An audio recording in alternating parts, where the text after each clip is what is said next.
My name is Ethan Caldwell, and about 3 years back, my ex-wife Bethany stripped my life down to nothing. She didn't just walk away, she took it all.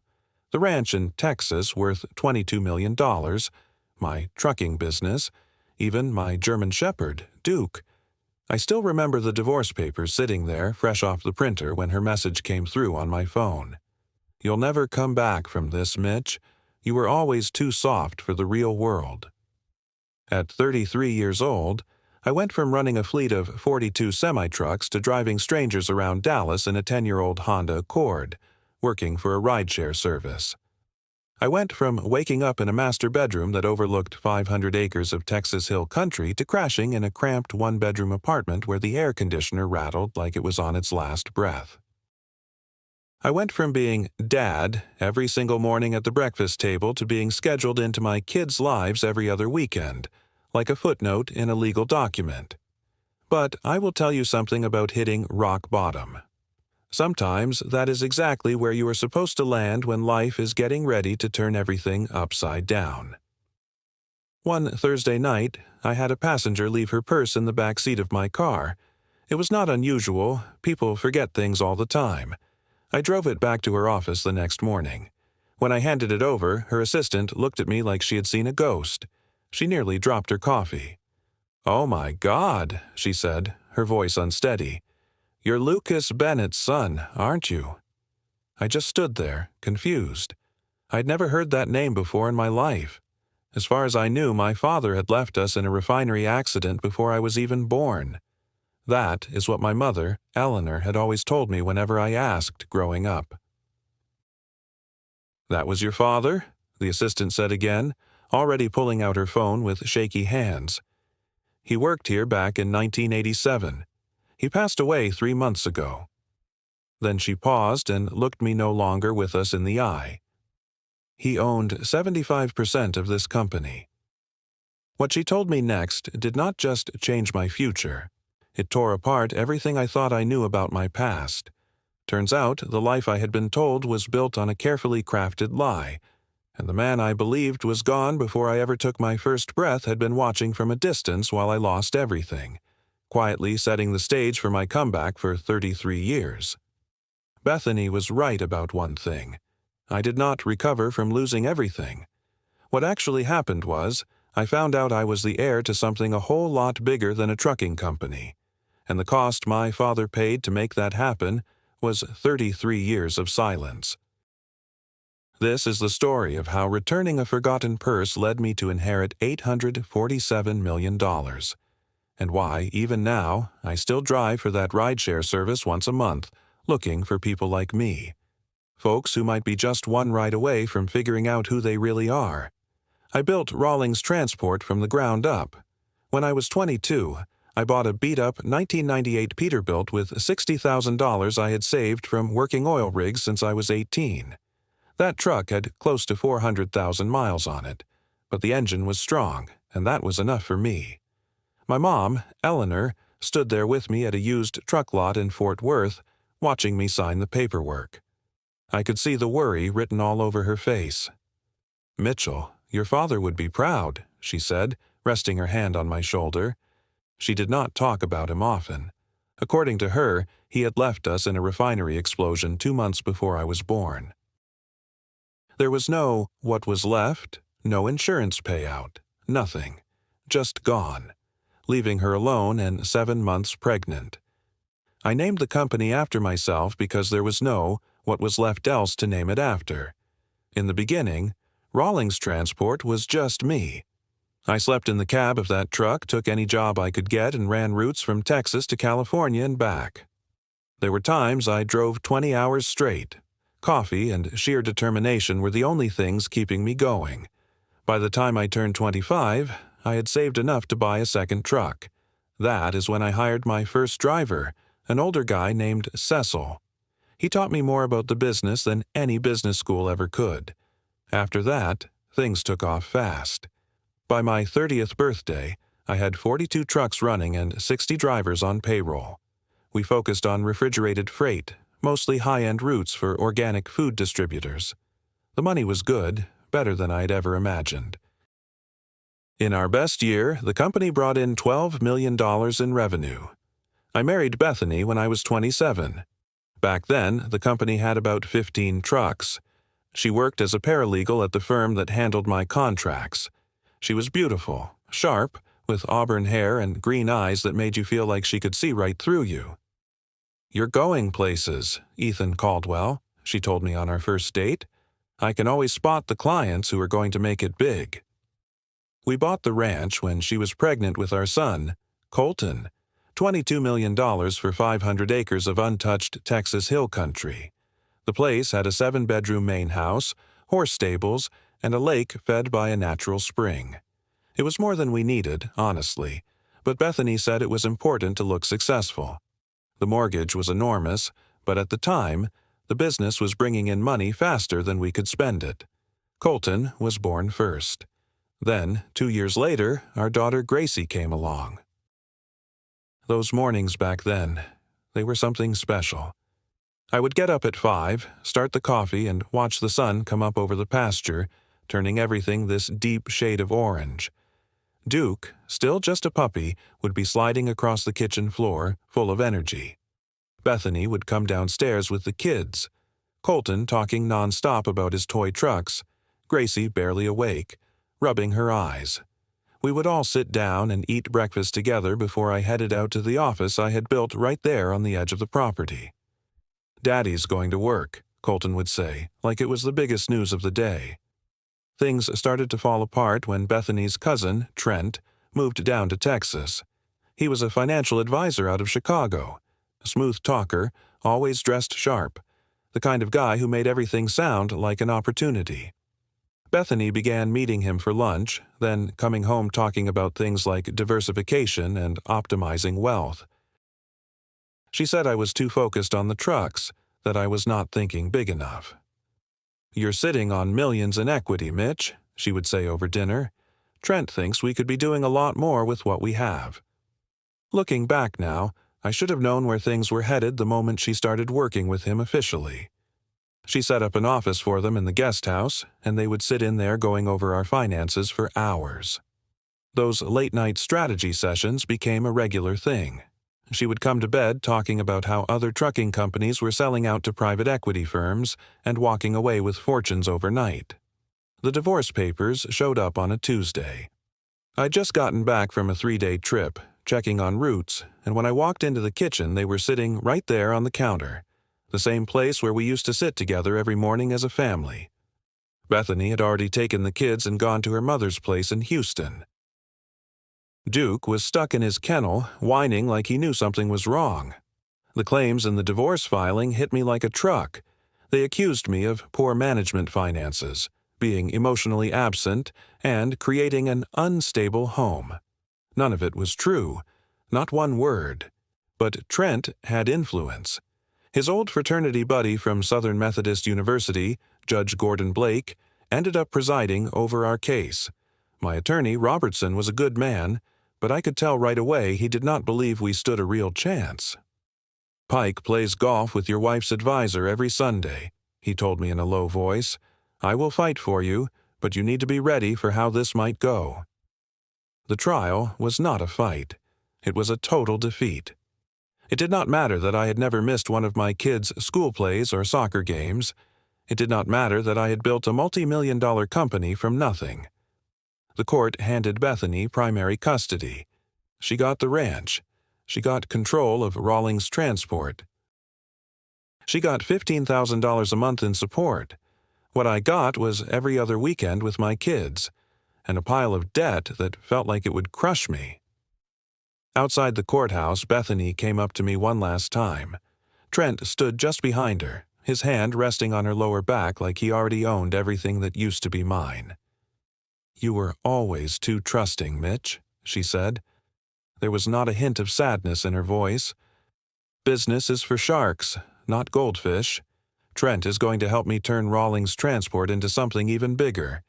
They tore my company apart in 6 months, sold off the trucks fast just to get cash, let go of drivers I had worked alongside for years. Cecil called me the day they fired him.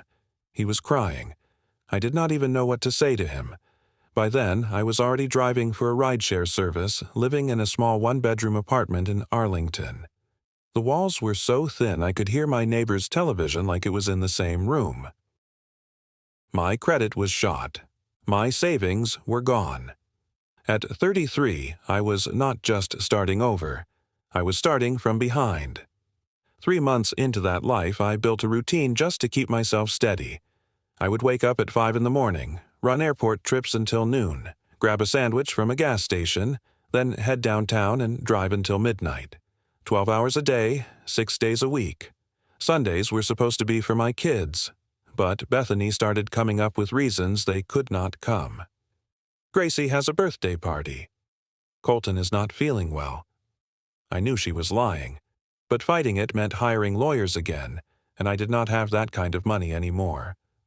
That Thursday evening in August was brutally hot, 103 degrees. My Honda's air conditioning could barely keep up, and I had already apologized to a few passengers about the heat.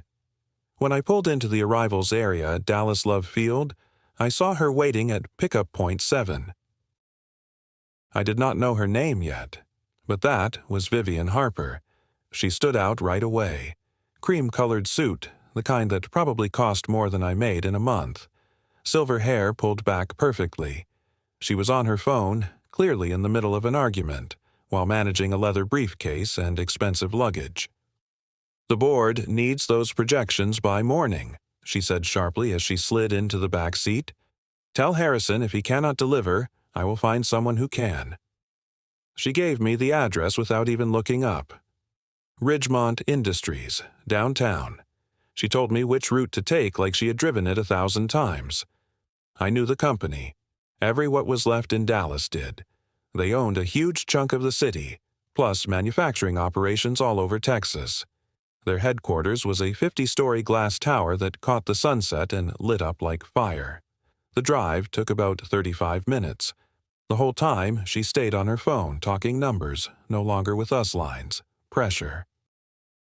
The kind of conversation that made my old logistics work feel simple. "Driver, I need to stop at my office for a moment," she said when we arrived. "Keep the meter running. I will be right back." She stepped out in a hurry, leaving behind a faint trail of expensive perfume. I watched her walk through the revolving doors, her heels clicking across the marble floors I could see even from outside. 5 minutes passed, then 10, then 20. Most drivers would have left by then. But I stayed. Maybe I was too tired to chase another ride in rush-hour traffic. Maybe something else kept me there. After about half an hour, I glanced into the back seat and noticed it. Her purse. It was a black leather bag with gold clasps sitting on the floor behind the passenger seat. She must have set it down while juggling her phone and briefcase. I reached back and picked it up. It had some weight to it. The top was slightly open, and I could see her wallet, her keys, and a few folders marked "Confidential Board Review." I sat there for a second, thinking. I could have just driven off and reported it through the rideshare system. Let them deal with it. That would have been the safe choice. No dealing with wealthy clients who might cause trouble. But then I heard my mom's voice in my head, just like when I was a kid. "Integrity is doing the right thing when no. What was left is watching." Mitchell. I walked into the building. The security guard at the front desk looked at me like I did not belong there. My driver's shirt and jeans stood out against all that marble and chrome like a stain you could not miss. "I am here to return a purse," I said, holding it up.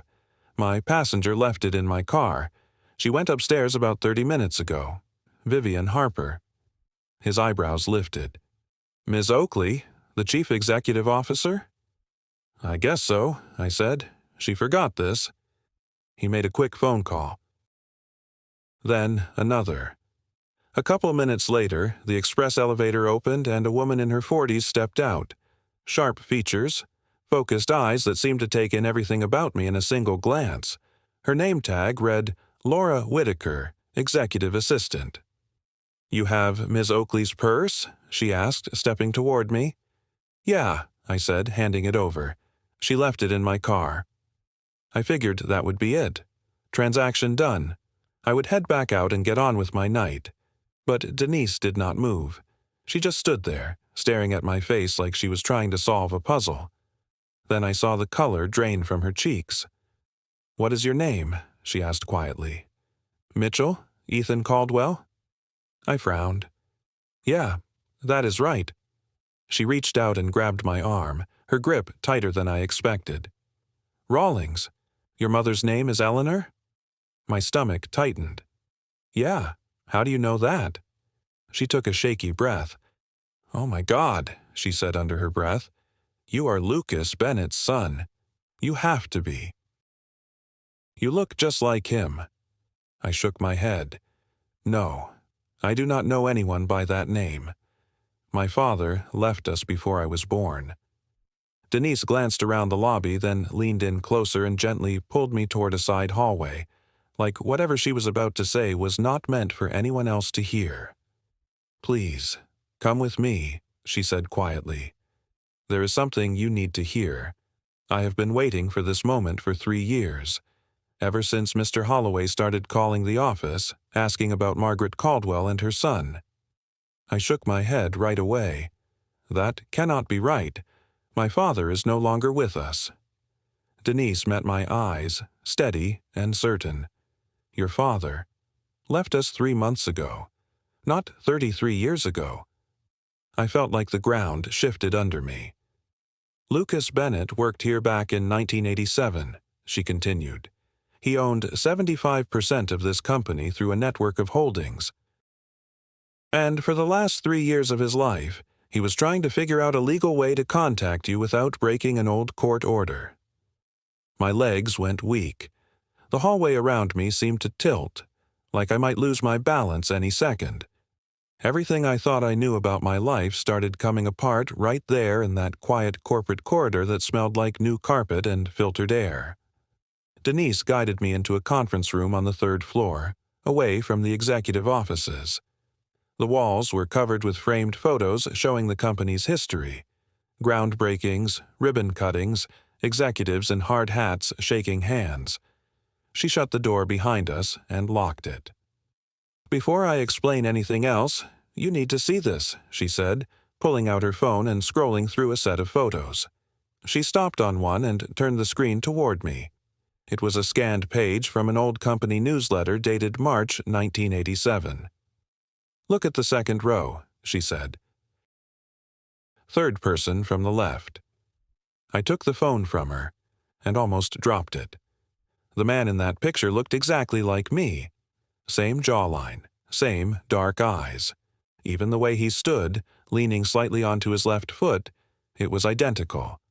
The caption read, "Lucas Bennett, Junior Executive, Finance Division."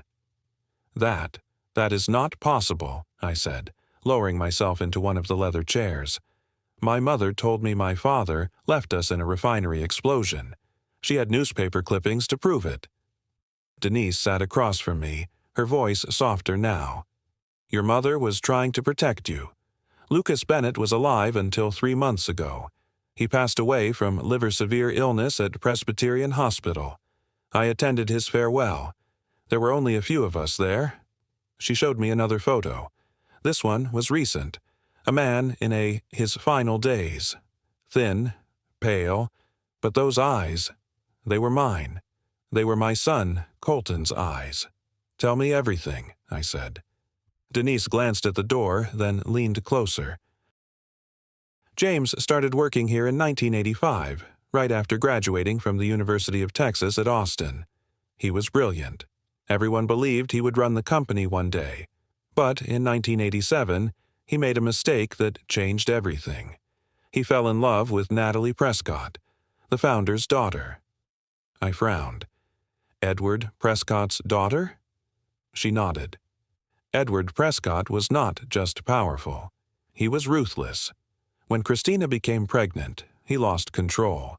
He gave James 2 options: disappear completely or face serious claims that he would make up, financial mismanagement, corporate leaking secrets, whatever it took. He had judges, politicians, the whole system under his influence." And my father chose to disappear, I said quietly.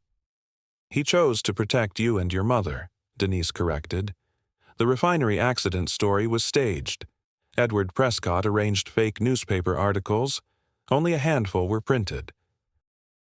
Just enough so your mother would have something to show if anyone questioned it.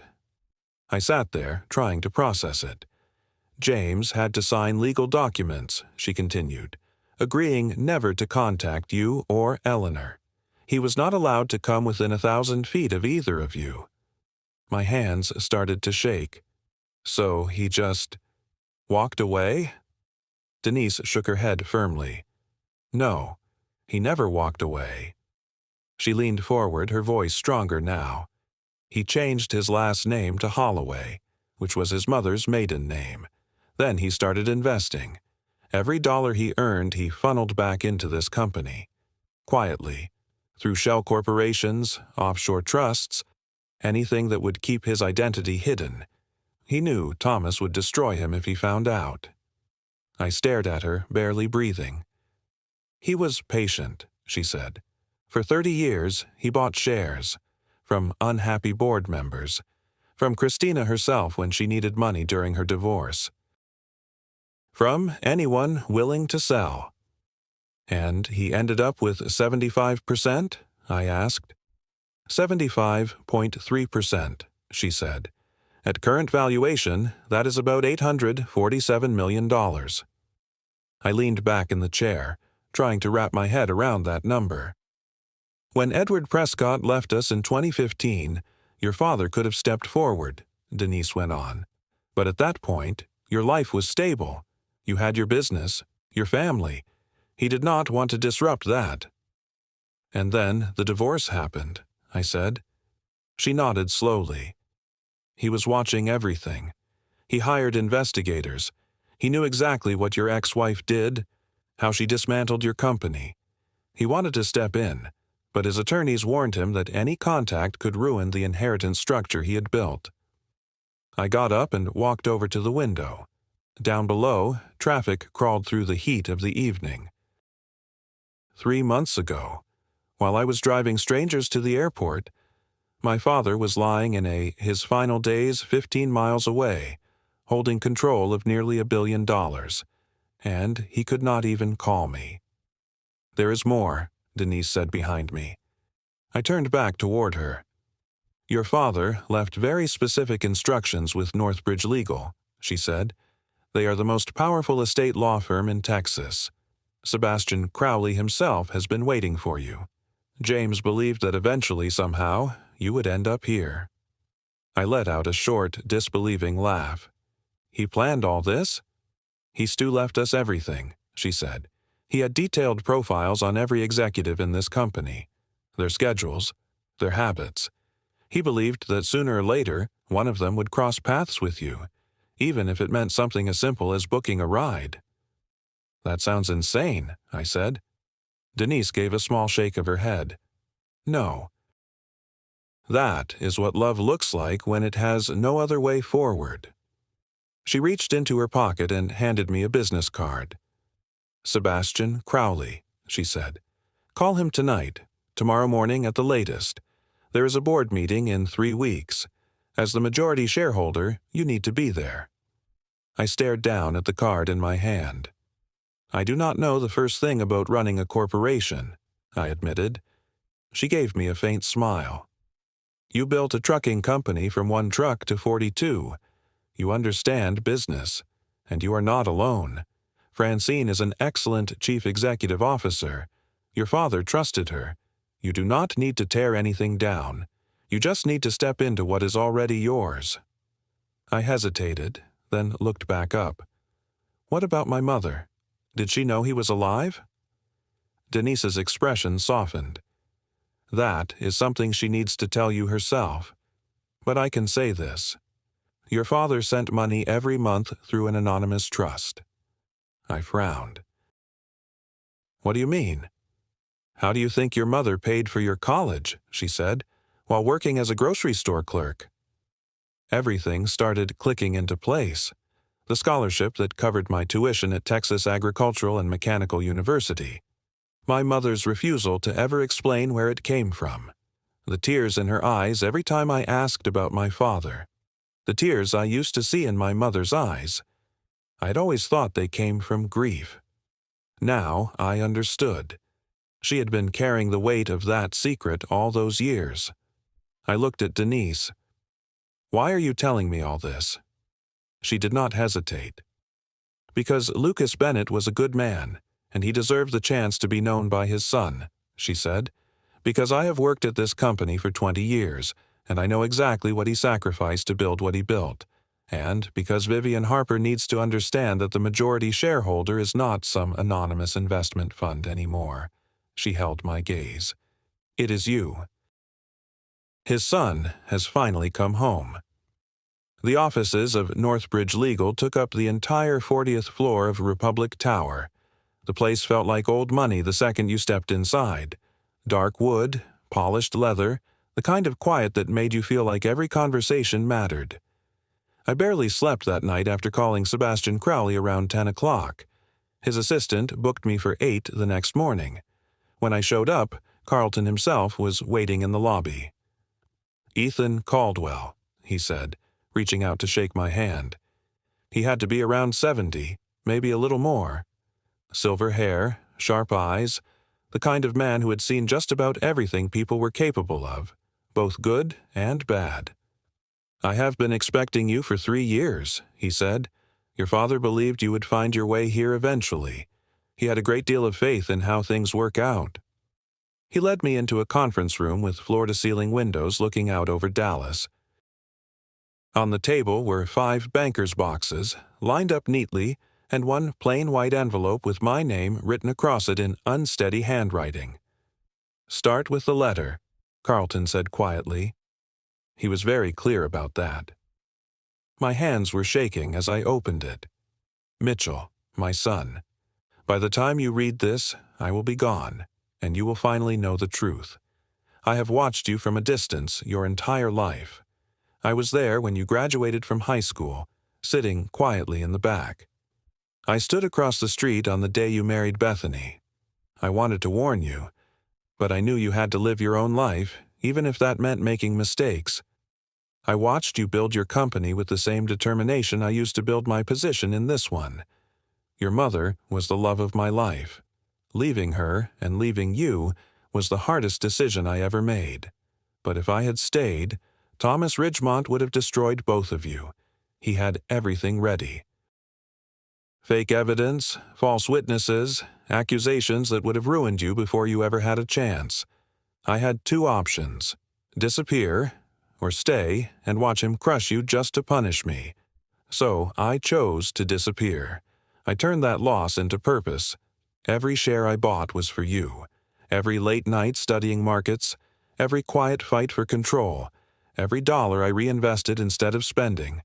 It was all leading to this moment. You are not just inheriting money, Mitchell. You are inheriting 33 years of a father's love that had nowhere else to go. Your ex-wife was wrong. You are not weak. You are my son, and you are about to become one of the most powerful men in Texas. Use that wisely. If Francine is still willing to stay, keep her as chief executive officer. She is capable and she is honest. Do not let any of this change who you are. You were a good man when you had nothing. You were a good man when you built something from nothing.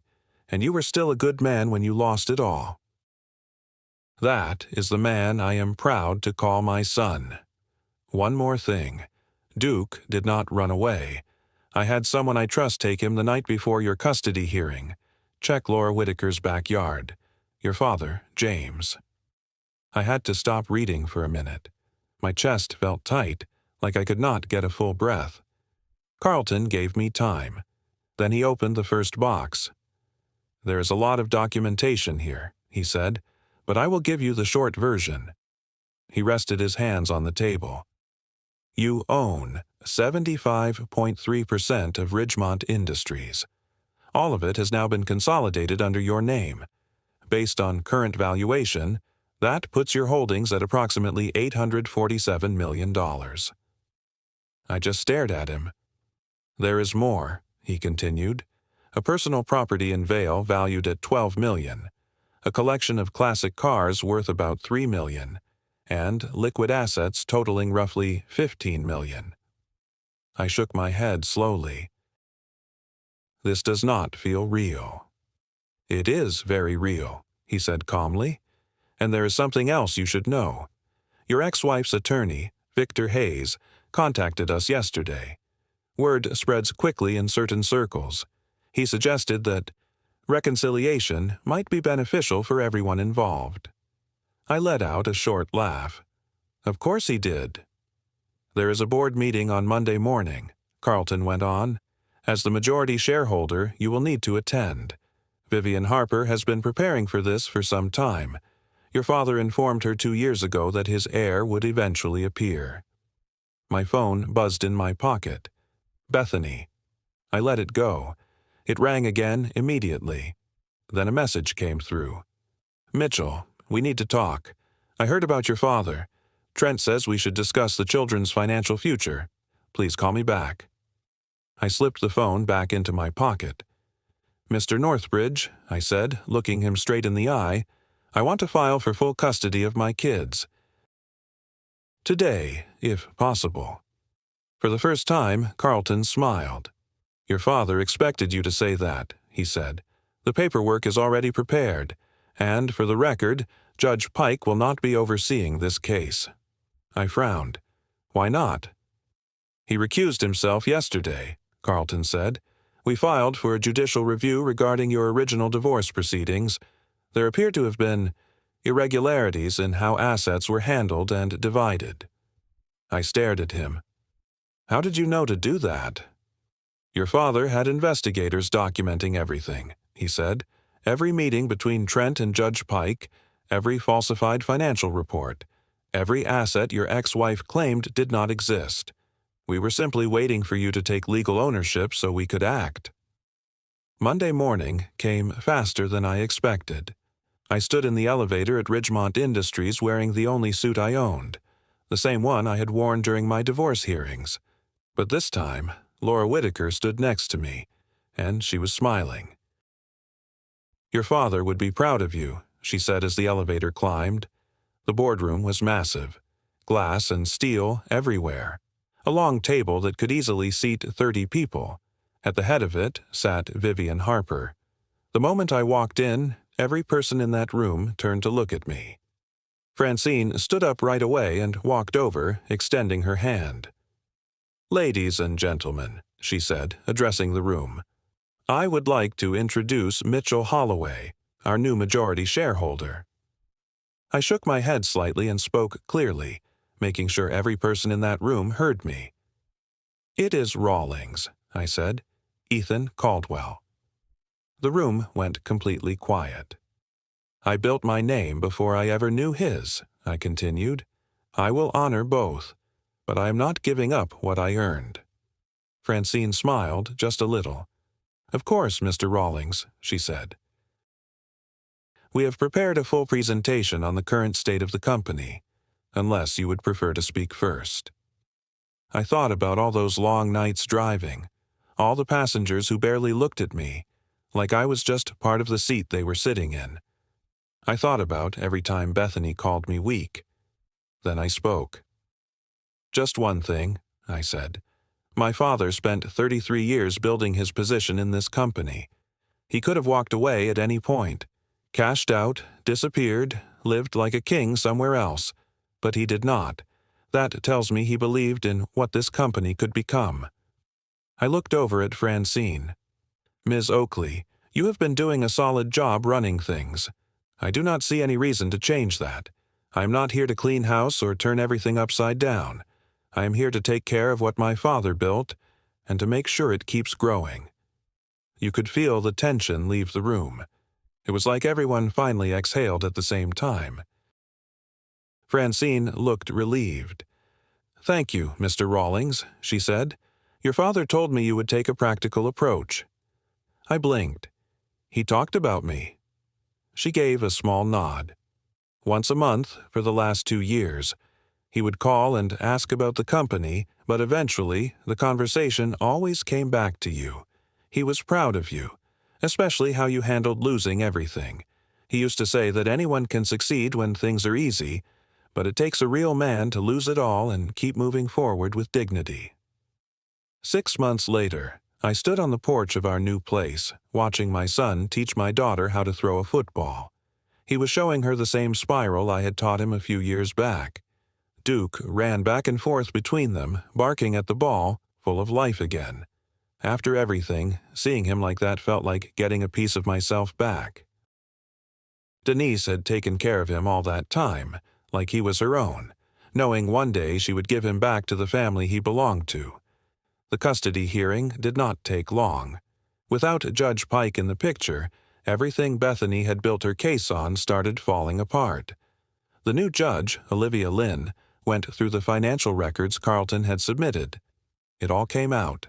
Bethany and Trent had hidden assets during the divorce while claiming they were broke.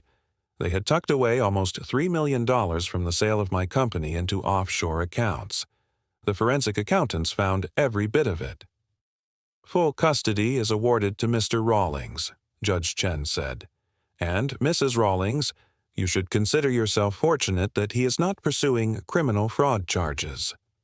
Bethany kept the original ranch, but by then it was buried under debt from her and Trent's spending. Last I heard, they were trying to sell it, but the market had shifted against them. Trent's financial advisor license was under investigation, too. Turned out, I was not the only one he had pulled that kind of scheme on. There were at least 3 other women, all divorced, all convinced he was managing their money while he quietly drained it.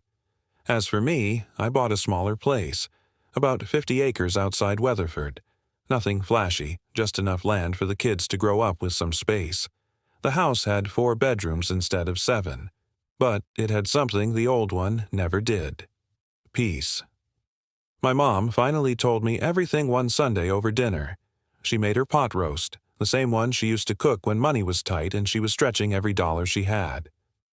James called me once, she said, her voice shaking a little, right after you were born. Tears rolled down her cheeks as she spoke. He was crying, Mitchell, begging me to understand. Thomas Ridgemont had shown him fake evidence. Photos, bank records, witnesses, all of it made it look like he had been stealing for years. He said if he did not disappear, they would arrest him, and then come after us. I shook my head slowly. You should have told me. She looked at me with tired eyes. When? When you were 5 and asking why you did not have a father like the other kids? When you were 15 and angry at everything? When you were 25 and building your business? There was never a right time. She took a breath. And he made me promise. He said that one day, when the old man was gone and you were ready, the truth would find you. I thought about all those years. The money for college? I asked. Every month, $5,000 showed up in an account, she said. The paperwork said it came from a relative's estate. I knew it was him. I just could not prove it. She reached across the table and squeezed my hand. Your father never stopped taking care of you. He just had to do it from a distance. 3 months after everything settled, I launched a new company, Rawlings Holloway Logistics. We started with 10 electric semi-trucks. The first thing I did was call back every driver Bethany and Trent had let go. Cecil broke down on the phone when I offered him a job as head driver trainer. I thought I was done, Mitch, he said. 68 years old. Who's going to hire me now? Family takes care of its own, I told him. Diego, a guy I used to drive around all the time when I was working, became my operations manager. Back in Mexico, he had been an executive, but none of his credentials carried over here. He had been working 3 jobs just to support his daughters. Now he runs our Dallas terminal better than anyone I have ever seen. Francine and I ended up becoming friends, something I never expected. She had been worried I would replace her the second I took control, but I meant what I said. She runs the company. I stay involved, attend the monthly board meetings, review major decisions, but I let her do her job. My focus stays on the trucking business, building something that carries both names, honoring the man who gave me everything, and the man I became on my own. One day, during a break at a board meeting, Francine looked at me and said, "Your father would have loved to see this. He always believed a man is measured by what he builds for others, not what he keeps for himself." Once a month, I still get behind the wheel and drive for a few hours, usually Sunday mornings when the kids are busy. I do not keep the money. Every dollar goes into a foundation I started for fathers who lost everything in custody battles. So far, we have helped 43 men. Guys who got knocked down and just needed someone in their corner. Last week, I picked up a passenger at Dallas Love Field, same spot where all of this started. He was young, maybe 25. Cheap suit, worn briefcase. The whole ride, he was on the phone, trying to line up job interviews while his car was stuck in the shop.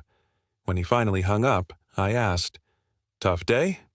He gave a tired smile. "More like a tough year, but I am working on something. My dad always said the only way out is to go straight through it." When we reached his stop, I handed him my real business card. "Give my office a call on Monday," I told him. "We are always looking for people who are hungry," I told him. "People who understand that success is not about where you begin, but how you move through the journey."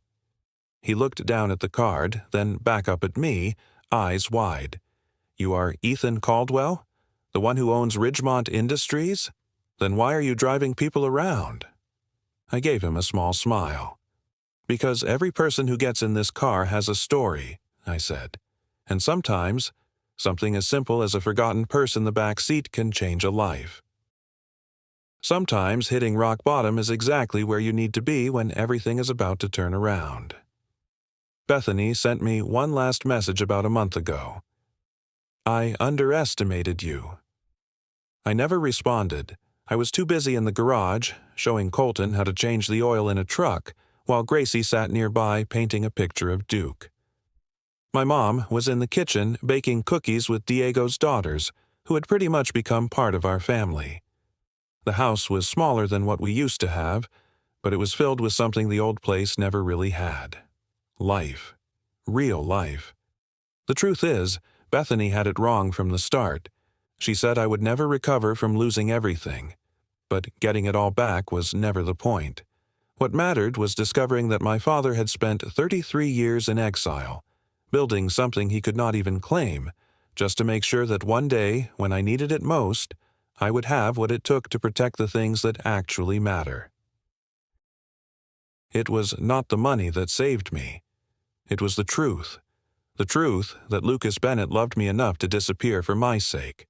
The truth that I was strong enough to survive losing everything and still keep going. And the truth that sometimes the greatest inheritance is not money or property. It is knowing that someone believed in you enough to play a 33-year game just so you could win. Every morning, I drive past the cemetery where my father is buried. His headstone reads, "Lucas Bennett, father, investor, patient man." Last week, I took Colton and Gracie there. They left drawings on his grave. Pictures of our house, all of us standing out front. Even Duke was in there. Gracie looked up at me and asked, "Was Grandpa a good man?" I thought about it for a second. "He was a patient man," I said, "and sometimes that is the best kind of good there is." These days, the Rawlings Holloway name is on 40 trucks, and we are planning to grow that to 100 by next year. But I do not measure success that way anymore. Success is Saturday morning pancakes. It is the sound of Duke losing his mind when the kids walk in the door after school. It is my mother laughing in a home built on honesty instead of secrets. What I learned is simple. Rock bottom is not the end. It is just solid ground you can stand on while you build something better. And sometimes, when you think you have lost everything, that is the exact moment you are about to discover who you were meant to become. My name is Ethan Caldwell, son of Lucas Bennett, and that is my story. If this story meant something to you, if you have ever been knocked down and wondered whether you could get back up, then take a second to show your support. Share it with someone who needs to hear that rock bottom is not the end. A lot of times, it is the beginning. And if you want to hear more stories like this, Stories about second chances, unexpected turns, and lives changing in ways no what was left saw coming. Stay tuned, because sometimes the greatest fortune is not what you inherit. It is what you choose to build from the broken pieces. Until next time, keep moving forward. You never know which moment, which person, or which small decision might change everything.